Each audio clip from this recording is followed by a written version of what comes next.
nuk është se kemi në impresion kush e di se qa, po që nuk janë gjëra serioze, domethënë. Shumë, se siç keni ju që jeni më të mëdhenj që keni halli, jo po kredi, ujë, drita, nis. Kemi më shumë presionin në shkollës ose aktiviteteve tjera që ne merremi, kupton? Duke pasur në konsiderat moshën, është momenti kur formohet karakteri i njeriut dhe presionet janë shumëta, mënyra si duhet sillemi, si duhet të reagojmë me njerëzit që na rrethojnë, plus edhe presioni aktiviteteve të shumta që janë këtë moshë, shkolla, sportet, kurset, pra presioni është i shumtë. Thjesht ndihem pak nën presion me mësimet se gjithkohës edhe prindërit thonë se duhet shkolla dhe zërë sigur tani unë po menaxhoj gjithë të ardhmen time. Domethënë kjo e vendos, shkolla vendos gjithë të ardhmen.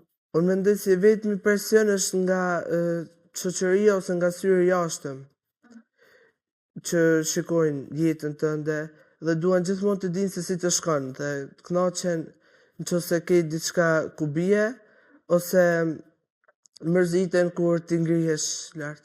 Presioni më i madh që vjen në këtë moshë jam unë, është presioni i shkollës në fillim, presioni që vjen nga mësimet, nga përgjigjet e testit, por është edhe presioni që vjen pasi të tërbullohet pak mendja duke u rritur. Kur ke qenë më i vogël, kishe të qartë që deshe të bëhesh atë që bëheshin edhe prindërit. Tash e kupton që mbas ato nuk mund të jenë rezultatet më të mira që mund të marrë si vendim.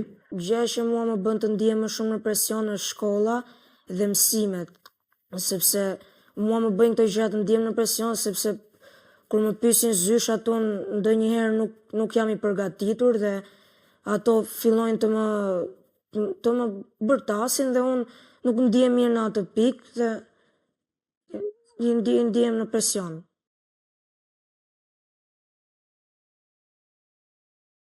Do kuptosh një adoleshent, nuk e besoj se është aq i kollajt sepse janë dy breze të ndryshme dhe jo të gjitha emocionet që ne kalojmë mund t'i kenë kaluar edhe prindrit tanë. Kështu që deri diku, jo 100%. Shumica e rasteve ndihem i kuptuar sepse di si të sillem me njerëz që kam rreth vetes për të më kuptuar. Ndihem i kuptuar. Shumicën e kohës ndihem i kuptuar, po vetëm shokët ndonjëherë për punën të mësuarit më shumë. Thonë thjesht merr shumë mësime.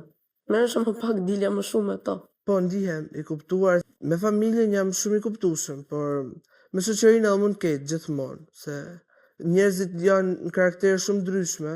Prindërit e mi më kuptojnë shumë qartë. Unë ndihem i kuptuar dhe më shumë unë i flas prindërve, sepse unë jam një tip që i shpreh ndjenjat dhe unë i flas prindërve për disa gjëra që unë nuk jam i sigurt, për disa gjëra që s'jam i sigurt aq shumë.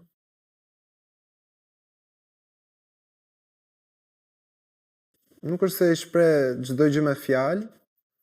Shkoj flas me mamin, me babin ose me shoqërinë që kam shumë të afërt, që kam një rreth shumë të vogël shoqëror. Po përgjithësi dhe vetëm dua ta kaloj një kohë të caktuar me veten time që ti perceptoj gjërat më mirë që ndodhin. Varet për çfarë ndihem keq, varet nga tema, po zakonisht me mamin. Ka tema që nuk i flas dot me mamin, ndoshta mund i flas me një shok, me një të afërm, po në shumicën e rasteve flas me mamin. Nuk është se flas me dikë, po thjesht dal me shokët, bëj një gjë, një aktivitet. Një gjë që më bën të ndihem mirë, që më heq mendin nga gjërat e këqija. Po me familjen gjithmonë. Me mamin e me babin flas për gjithçka, duke nisur nga shkolla, shoqëria, punë të mia personale, e tjerë. Kur ndihem keq, me thënë drejtën, nuk është se flas me njëri, mund të mbyllem me një dhomë edhe mbase të shtrihem duke kuptuar se çfarë kam bërë gabim, se çfarë kisha sakt, mbase mund të krijoj edhe debatin që kam patur një herë në mendje, duke menduar se çfarë fjalësh mund thoja në një situatë të caktuar, po. Unë kur ndihem keq, njeriu më të afërt kam vllain sepse ai nuk është se më gjykon mua.